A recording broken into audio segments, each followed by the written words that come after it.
Hello and welcome finally to Guest in the Box. This is week number 2. John and Shaun.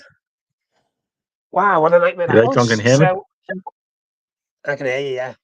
Happy days. What a nightmare that was. So, I bought one of these TP-Link wireless extenders because I've set up a little recording space in my garage. Tested it this afternoon, working fine. Soon as I went live, it's like, yeah, you're not connected. Like, sound. So I've just Well, had to pick everything up, run into the other space I've been using and get everything up. you're all right, John. So I But here now, we've got okay, half an hour anyway. Let's make it count. we've got 38 minutes here. Happy days. So, big like to join the chat.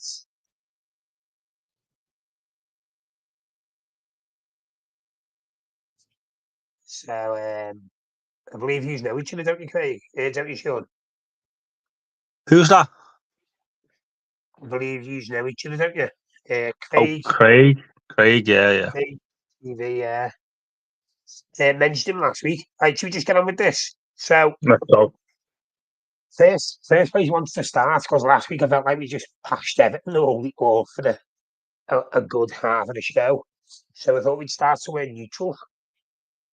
So the first thing I was watching this on, do you know Sky Sports F Watch? Yeah. You seen it? Stephen Warnock and Sue Smith, yeah. It's the one. So Declan Rice, the red card. It's in my notes. It's the top of my list. What? The top of my list. Rice. That was the top of my list. There's that to me. I swear to God, yeah.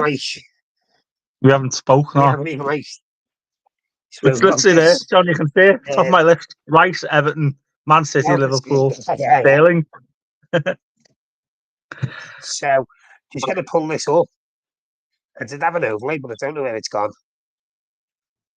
We have got overlays for some of the stuff. We're not going to use that rag to thing go now.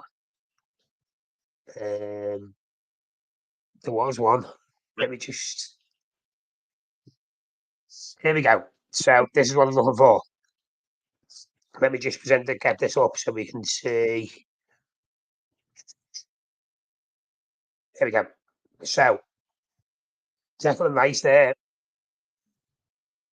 They didn't have things. So this is what was said. If you kick the ball away or delay the restart of a game, it's an automatic yellow card. So according to who is it that runs that? Is it the referee that runs that ref watch? Dermot Gallagher. Jane Gallagher. He basically says technically he was right to be sent off. Now, although it is the left of the door, I just think it's a bit harsh. Very harsh, wasn't it? No. Yeah, I mean, barely touched the ball. I suppose he's trying to just delay the time, wasn't he? And then boom. I don't know. It's not really. He did delay the restart, though, didn't he? So it is kind of right, but it's like Mikel Arteta was fuming about it, apparently. Yeah, I mean, it's harsh. It's harsh. If it was your team, you'd be fuming, wouldn't you? That's all I can say. Yeah, and it did change the game because you fancy Arsenal to go and win that game with 11 men. Yeah, and Brighton coming into it. It changed the outcome of the game, but I don't even think VAR could get involved there anyway, because it's got to be a straight red for VAR to get involved in it. That's true. That's correct. Yep. They couldn't do nothing. So there was no way of them getting away with it. But I think any football fan, even if you were a Brighton fan, and if they say they wouldn't be, then the barefaced lying, aren't they? They'd be fuming if that had happened to their player. Listen, John, as I would say, if it was your team, you'd be ripping. If it was against your team, you'd be like, what's technically the rules? But I suppose the biggest problem with refs and VAR in particular is consistency. That's the problem. You just don't get the consistency. So that there'll be a decision next week now, very similar, and they won't give it because of all the publicity this week. That's a problem. If they give it every week, it wouldn't happen. Simple as that. Exactly. That's a problem. That's literally about this consistency. I think we're in agreement with that, aren't we? That it's a bit harsh. Yeah. So Craig's saying decision on the right side card is the stupid reason the player kicked him, but it's the overreacting that caused the red. No, I think it was the he's knocked the ball as he's gone to kick it, so he's delaying the restart. That's why he was booked. He did go down like he'd been shot, like, didn't he? Yeah, I mean, for me, never a red card. That's all I can say. Never in a million years. Not in my book. Not in my book. We've actually agreed on something. What's going on? There you go. Well, I've picked out 4 games that I've gone through all the highlights and watched them all. We're gonna leave the worst till last, and I think you know which one that is. So should we start on the you're gonna make me wait, are you? You're gonna make me wait? No, we'll start on a bright note for you. Liverpool yesterday, these past Manchester United. Yeah. Did you catch it yourself? Oh, of course I did. Yeah. I thought the game itself. I know. I thought the game itself was a pretty bog standard game. To be honest with you, it wasn't amazing. I think it's a game of Liverpool taking the chances. We took our chances whenever Manchester United made mistakes. I think it showed that we're the far superior side. I don't even think we went into second gear. You know, we were just kind of coasting for most of it. Convincing game. Salah has been on a sharp best. Diaz, right place, right time. Gravenberg in that kind of new kind of holding midfield role, unbelievable, playing brilliant. Van Dijk, Robbo, Arnold, Konate at the back, solid. Alisson, couple of saves in the second half, vital times. It just seemed like a top 4 team playing a mid-table team, and that's how it looked, and that's how it materialised. Well, I think that's how Man United are at the moment, aren't they? They are like they're a mid-table side, aren't they? It is. That's what it is. And that's the only way I can describe it was. That must really please you to hear someone say that. It's true though. It's harsh. Listen, I was in work today with Man United fans, and they don't even fight back no more. They can't. They can't fight back. It's embarrassing. The stats for it. So Man United actually had more possession. It means nothing though, does it? It's a results business. No, of course not. But it shocked me that they had more possession, to be honest. But the thing about Liverpool is we were so convincing, we kind of just let Man United have possession towards the end because it didn't mean nothing. Once we went 3-0 up, we just went into kind of, you know, it just wasn't. We didn't care. Almost the game was won, and it just went into nothing. To be honest, I think as soon as Liverpool got the first, it looked like the game was done. Yeah, brilliant play by Salah as well. Right foot across, brilliant play. Salah has been on form this season, so he has. Yeah, he's hit the ground running, hasn't he? But Man United made them. They're not the side they were. No, it's great to see. Any meaningful chance, and it wasn't even a chance as such. The only meaningful chance they really had was, forgive me if I pronounce this wrong, is Zirkzee the new striker? For them? You know what I mean? Couldn't even tell you. Couldn't even tell you. Is he Dutch? The Dutch striker. For United, outside the box, and it was comfortably saved by Alisson. Yeah. So Man United win in that game. They never for first 5-10 minutes they done all right. We had a disallowed goal, which was harsh and sent Alexander-Arnold. But we just got the first goal, and after that we dominated. Salah, unbelievable. I say Gravenberg in midfield, unbelievable. Solid at the back, and it went in, like the last half an hour was like a training game. Pretty boring, to be honest, because we were cruising. It's harsh, but it's true. Like it's. I think your camera's froze there. Can you hear me? I know it's working again now. Yeah, it was just a breeze. It was boring, John, to be honest, because it was so comfortable. I think Ipswich give us more of a tighter game away from home than United. Ipswich Town give us a harder game than Manchester United. That's all I'm going to tell you. Yeah, but I know what you're saying there, but it's the first game back in the Premier League in 20 seasons or whatever it is. They're always going to give everything for that first game. Always Ipswich. But they're on 40 grand a week. They should be giving their all, shouldn't they? They're on 40 grand a week, 50 grand a week. They should be giving their all every week, no matter what. It's Manchester United versus Liverpool. Get stuck in. I mean, Roy Keane's always said that, hasn't he? Like, just back into someone or something. Craig in the comments said Man United midfield was shocking all game. It's just turning out to be Ajax 2.0. We're signing the former players. A few of the pundits like Gary Neville and Jamie Carragher were saying, we signed so many players from Ajax that he used to play with, former players. Like, is that like a good? Is it a good thing?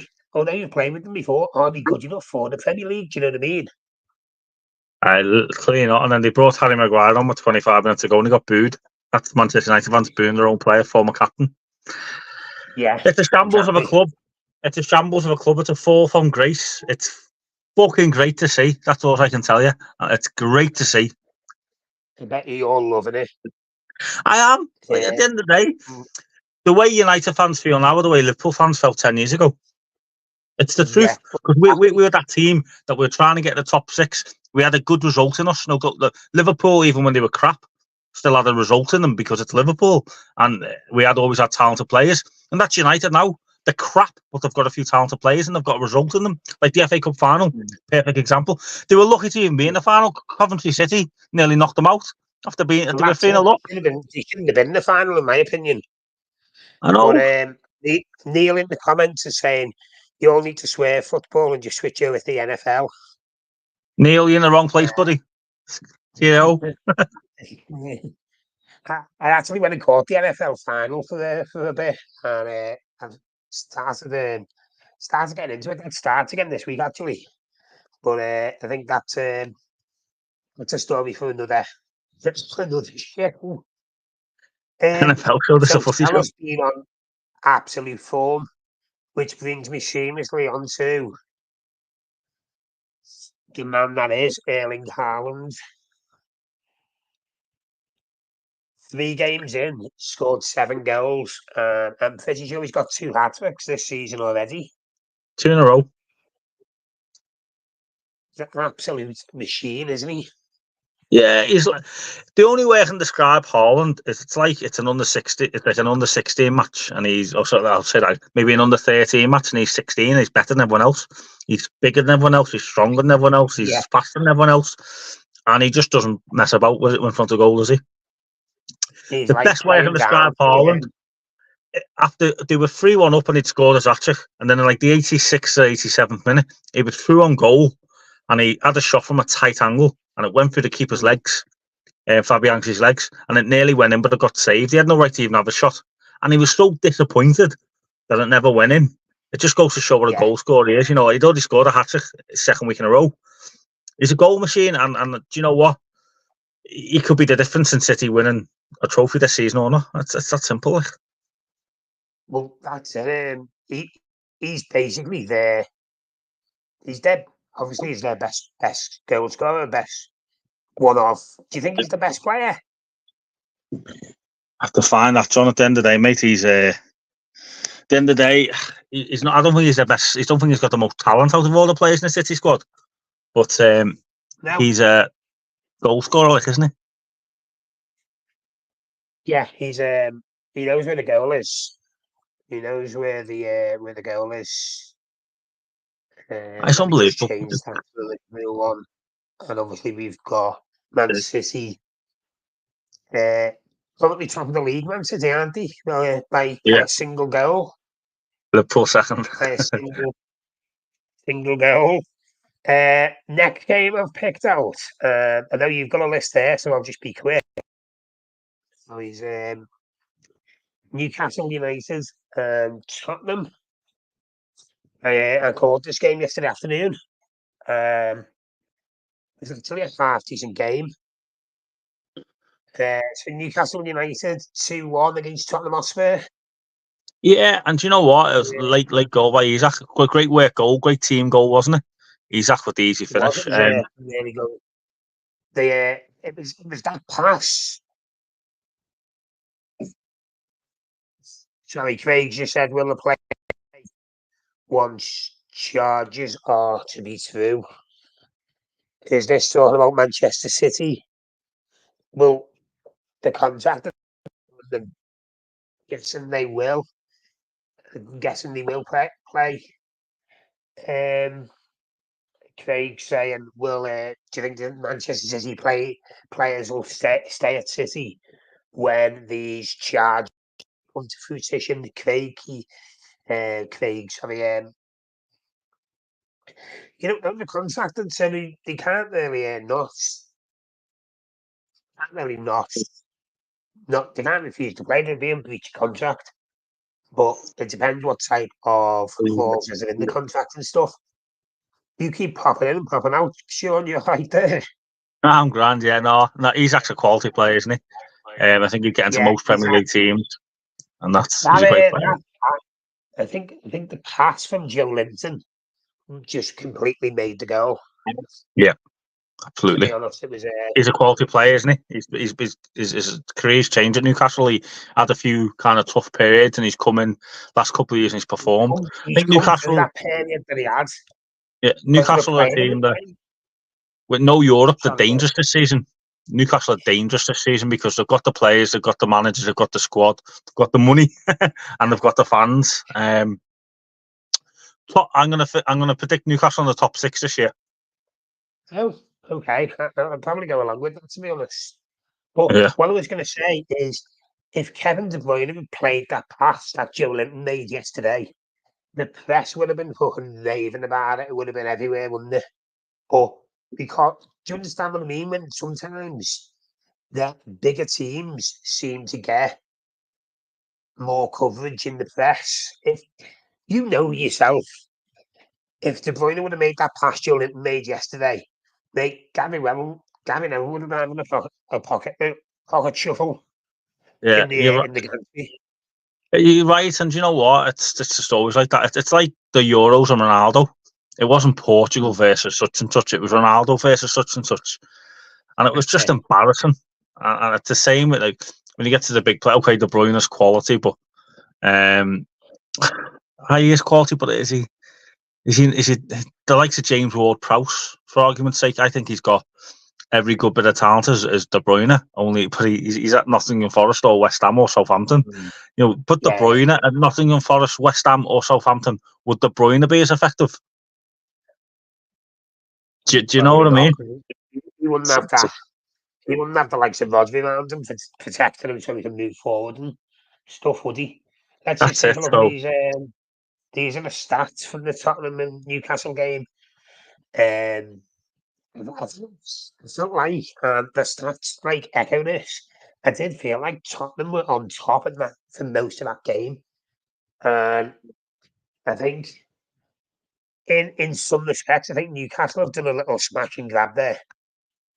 yeah, but football's about scoring goals at the right time, and I mean, of course it is, but I'm just saying, like, when it was 1-1, the commentator said this as well. When it was 1-1, if you thought anyone was going to score, you would have thought it would have been Tottenham. yeah, And then again they didn't take the chances. I know I keep going back to it, but that Joe Linton pass has just completely opened Tottenham up. They've ended up winning the game from it, which is Yeah, a and good it's great thing. to see because Spurs fans get ahead of themselves, don't they? Yeah. Spurs fans are a bit like Everton fans. They get a bit ahead of themselves, and they need to just pipe down a wee bit sometimes. A couple of good results, and they just come out the cave. So, nah, it was listen. It could have been either way, but Newcastle deserved the win. Saying are Newcastle Champions League contenders, either Aston Villa or Newcastle for top four? Don't see Villa getting top four because they're in the Champions League this season, and it might be the same thing what happened to Newcastle the year before. It's tight, isn't it, for these clubs to maintain it? I think them type of squads are going to be used to having an extra 6 to 8 games a season, and it shows. It happened to like a lot of teams. It happened to Everton when they were playing in the Europa League a few seasons ago when we got absolutely smashed by Atlanta at Goodison Park. The league suffered because of it. So, but they've got a very experienced manager in that Unai Emery. So obviously he's very experienced in talent and stuff. So you just don't know. And they have made a few new signings. Amadou Onana has hit the ground running down at Villa Park. To be fair, he's the old Everton boy, isn't he? It pains me to say, yeah, but he has. He's made a big impact. You'll have to excuse me. I should have said this at the beginning, but I'm not well, so I'm sniffling a little bit. So I do apologise for It's that. watching Everton over the weekend. He's now it's the Everton effect. Say so. I've got one question for you. Go. Where's your scarf, you scumbag? I've about 20 behind me. Do you want me to get them? Don't think I forgot about that. Right, No, let's I've have a look about at these 20 behind me. They'll crop the championship ones in there, never mind. So these are the scores from the weekend. We will touch on one of these games a bit more detail in a minute. But the Arsenal one, obviously, is the red card put paved to that, isn't it? Yeah, Brighton a good team as well, though. Let's not forget. Obviously, Villa. I wouldn't say they breezed past Leicester, but they beat them. I think it's important Villa get results before the Champions League starts because I think they'll struggle when they're in the Champions League, but time will tell as well. Did you see the highlight of the Leicester Villa game? I did not that I can remember, no. Right, so Leicester got a goal disallowed, right? Because, do you know what? They should just pop it to me now. I completely forgot about it. When the ball hits the referee, yeah, and they have to stop the game. They've passed the ball through. I've seen it. The referee on the field, and he disallowed the goal in field. It would have made it 2-2 as well. But it goes back to the thing, doesn't it? The referees are just implying the letter of the law. So it's the game, isn't it? You can't pick and choose when he applies them. I'm sure he would have been made up. If it was the other way around, they would have been made up, wouldn't they?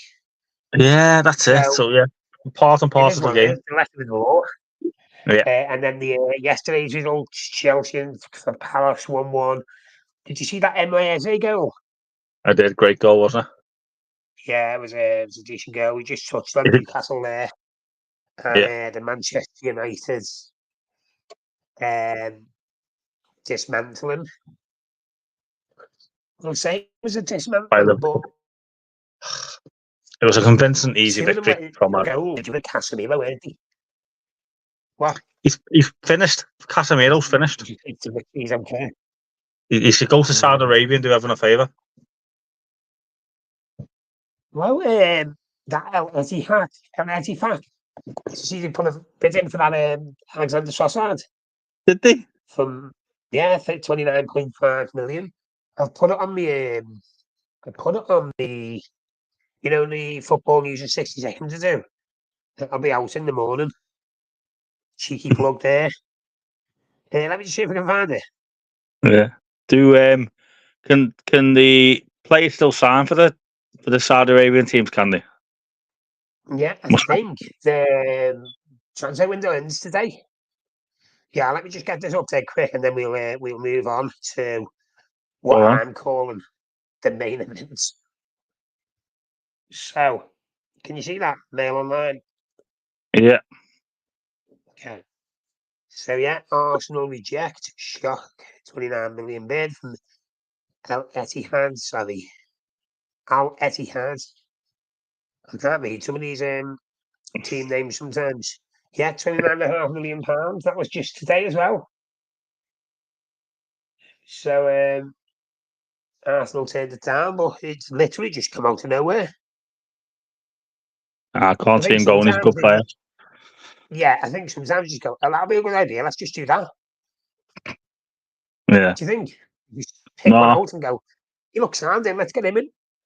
When he got that much money, it's like the millionaire that's got 15 cars and he never drives them. They just want it for the crack. Like that's typical. Cars off in the garage. Too much money.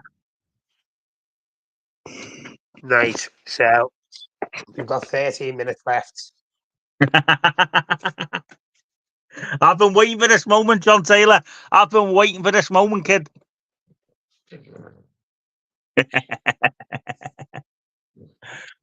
Let me ask you, John, what's your thoughts on it? I mean, you were 2-0 up. Calvert-Lewin got his goal, got the assist. You had a few other chances. I did see the highlights. It should have been a good start to the season after beating Doncaster midweek, shouldn't it? Well, I think that's where we'll begin. So last week I mentioned it was going to the Doncaster game. We were in the main stand. By half time, it was 0-0. And I just started thinking, not again. And you had the Doncaster fans singing Premier League, you're having a laugh. Hey, the Doncaster fans filled the stadium out there, filled their end out. So fair play to them, like, out time to see a decent stadium. If you're a Doncaster fan watching, when you mess them. And then the Premier League quality did shine through in the second half, thankfully. Ended up winning the game pretty comfortably, as you would expect. And then we go on to the weekend. Everton played well. I thought they played well. They played quite to very, somewhere in between quite and very well. Very satisfied. Michael Keane got us going, and then Calvert-Lewin, literally a few minutes later, stuck us 2-0 up. Tarkovsky hit the post from a header. I thought, Sam, this is done. It's done. They weren't threatening or whatever, and then our manager decides to change the winning side, and then it all just went to shit. That loss is on Shaun Dyche. I've heard a few people say that now. John, John, do you not think though? Listen, if you're Premier League side and you've got 5 minutes to go, you see it every week in every game of football where people they play boring football. You know, I hate it sometimes. I love doing an over 2.5 goals bet, and you want a third goal in the game. Where often do you see teams at 2-0 kind of just take it easy, pass the ball, keep the ball, blah blah blah blah blah, ends up 2-0. That's what Everton should be doing in that situation. They shouldn't, they should, and even when they get a goal, they should double down and do it again. What happened was Bournemouth scored, and because you're having a poor season, you all shit yourselves. And then you got and then you just went to, as soon as the goal went in, you could just see it happening. It's so sad, and I don't want to criticise Everton Football Club, but after that first goal went in, you could just see he's fall apart. It's embarrassing, John. Well, and you're blaming Shaun Dyche. The players should take responsibility. The Premier League players. Nah, I think you're wrong. I do. I think Shaun Dyche has made the wrong substitutions, and I'll tell you why. Because Mikalenko, the left back, had that Ndi, however you pronounce it, in front of him, and he was coming back and he was getting protection. And then he got taken off. Decore got come on. Nowhere near the left. Left Mikalenko completely exposed. And then the balance of that team just went to shit. And then before you know that's on the core. That's on the core, isn't it? Shouldn't someone be telling them to get in that position and tackle and defend? You're 2-0 up. Surely Decore's gone to play where he's been told to. Well, then it takes someone else to come in and fill in the position. But that's my opinion. If that Ndi can play 80 minutes, why couldn't you just play the extra 10? But I do agree with something you've said. We need to know how to close out a game because we were cruising, we were 2-0 up. Still can't believe it though. Would you get rid of Dice? Would you get rid of Shaun Dice, or do you think he's a good thing for Everton? You know what? I've always been a supporter of Dyche. Even in that first season, I was like, we've had all these problems. We've had the points deductions and whatever. Like I was taking off the points deductions we had, and if we never had the points deductions, we would have been like 11th or whatever. I have, but I just think on Saturday that he just completely dropped the ball with them changes. I think I think he got it wrong. Don't get me wrong. Obviously, the players have got to take responsibility as well. But if you've got a balanced side like he has out on the pitch, why? I get you got to freshen it up, but get like for like players. Decore's not a left winger. Take Gay off and put Decore in the middle. Keep the balance to the side, because the balance to the side was clearly working. And as soon as you unbalance that, Dave scored 3 goals in 8 minutes, 9 minutes, whatever it was. It's never happened, has it, where a team's been 2-0 with that little time left and they've got beat, and it just goes to show. Has it? Well, it's confidence. It's confidence as well. Like, I suppose that comes into the Shaun Dice thing with the manager. But I mean, the fact that Bournemouth beat Hughes and they were 2-0 down with 2 minutes to go is just unbelievable. I'm sorry, like John, and it gets to the stage where he's a laughing stock. That's the truth. It's embarrassing, John. And listen, you got a season left at Goodison, and it's one of the most historic grounds in the whole of Wales football, never mind English football. No, yeah, and century, ever, yeah, and your big European nights, won trophies in the 70s and 80s, and big players, Wayne Rooney, to mention a few, and Gaza played for Everton, don't forget. And listen, right now he's a laughing stock, and you could be playing if you keep this form up. I don't think they'll keep Shaun Dice till Christmas if it keeps up. But if you keep this form up, you could be looking at playing in the Championship next season at new stadium. How mad's that? Like, how mad's that? I hope you clip this. Everton, some stadium in the Championship next season. I hope you clip this clip. Sorry, John. I'm going to clip it and put it on Instagram for that. I'm sorry, Matt. I'm sorry. I don't know whether you can see these comments when I put them on the screen or not. I can, yeah. I can see Craig's a big fan, isn't he? What? Craig Jenkinson, big fan. Oh. Yeah, he's a Liverpool fan, I think. Yeah, I think so. I think he is too. Yeah. He's loving life. But no, John, do you think at what stage? Can I ask you a question, John? At what stage? I know we've only got a few minutes left, but at what stage do you turn around and say get rid of Dice? Do you think he's got to get a couple of results in the next 3 or 4 games? If he doesn't, do you think he's done for? It's a results business, isn't it? If you're not getting the results in, what do you do? But it goes back to what I said last week, and we were talking about it last week. I don't think they can afford to sack him. They can't afford to pay his contract out. That is the harsh reality of it.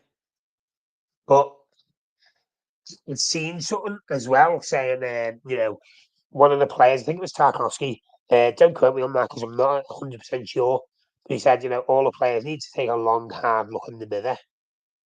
I've heard this so many times over the years from players, and then the Seamus Coleman saying it on an interview. I think we just got beat by Aston Villa or West Ham or one of the Clapham blue teams. Just like take a long, hard look. No, just start playing football properly and play for the shirt. Rather than, taking your paycheck and fucking a phone, basically. Yeah, but well, do you know what? Go on. Do you know what my biggest worry is as an Everton fan at the moment? Seasons gone by when we've been in this positions, I've looked and I've gone, okay, the Charlison can get us out of this. The Charlison can spearhead this team. and set examples and get us going. James Rodriguez can do that, and so on and so on. I'm looking at this team and I'm struggling to see a player that is going to do that. Does it make sense? Do you understand what I Yeah, mean? no, it does. I know what you're saying. That you haven't got that sort of bit of stardust that you need in a team. No, That's the thing about the Premier League teams is that they always say anyone can beat anyone, and the reason people say that is because most Premier League teams, you've got 70-80% of players that are fit, they're powerful, they can listen to all instructions, blah blah blah, and then everyone's got that little bit of percentage of gold dust. You know, you look at your Mo Salahs, you look at maybe back in the day, Payet at West Ham, Zola at Chelsea. You look at players, Anelka when he was at Bolton. There's always a player to in each team, no matter who they are. That if they turn up on the day and everyone else does a job, anyone can beat anyone. And well, that it's I suppose you put, for me at yeah. Bolton. But you can If he put turns up, You could put Richarlison in that category. On his day, he's got a bit of stardust. He gets a goal, etc., etc. I don't know, but I don't follow Everton as deeply as you do, John. But I don't see anyone. Calvert-Lewin, I think, is a good, solid striker. I think it's about his standard, Everton Football Club. But I don't think, he's not a player for me that cries out unbelievable or mad or stardust. And I mean, I agree absolutely. You can look at most other teams have got someone. You look at Spurs, you look at Son. You look at Manchester United. They've got plenty. Rashford. Bruno Fernandes. When it comes to Everton, I can't name anyone. So yeah, true. I agree. Arsenal, Sterling now going to. We never spoke about Sterling going to Arsenal. Sterling. Have you seen the deal on that? Yeah. Arsenal are paying £100,000 a week. Chelsea are paying £225,000 a week to him. John, can I tell you a story about Raheem Sterling? Take me 30 seconds, and this is the God's honest truth. So clip this here. Clip this. Clip what I'm about to say. When Raheem Sterling was at Liverpool and he was 17, 18, he was on a couple of £100 a week and he was getting in the team and he was playing well under Brendan Rodgers. And it was all over the news. He went from earning a couple of £100 a week to earning like 40 odd grand a week. And it was all over the news. He signed this big contract with Liverpool. Do you remember? Yeah. And he was out in Liverpool in a bar called Zoo. Do you remember Zoo? Yeah. And he was sitting there with a bottle of Grey Goose with the flares on, or the, what do you call it, the sparklers and all, living life. And my friend had a mutual friend of his, and this is the God's honest truth. My friend goes up to him, shout out Cy Williams, goes up to him and goes, "Yeah, Raheem, lad, yes, lad." He says, "Fair play, congratulations on your deal. What's it like being on 40 grand a week? What's it like, lad? It must be amazing." And he turned around to my friend, and this is how I'm going to leave this interview tonight. He turned around to my friend and went, "Actually, it's 45. So there's my mate. What's it like being on 40 grand?" And he turned around and went, "Actually, it's 40 grand." What does that tell you about Raheem Sterling? That tells you everything you need to know. Well, look at his transfer record. He's gone from Liverpool to City to Chelsea to Arsenal. He's got no morals at all, mate. He's just chasing that £8 note. Fair enough. He's won everything at City. He's won everything at City, but so was Scott Carson. So that's all I'm going to tell you. Exactly. I've got a couple of stories about Raheem Sterling myself, but I can't really say them on here. Well, there you go. Are we coming back for one next week with the international break, or are we skipping for a week? Let me just read this comment quick, Terry, and then we'll.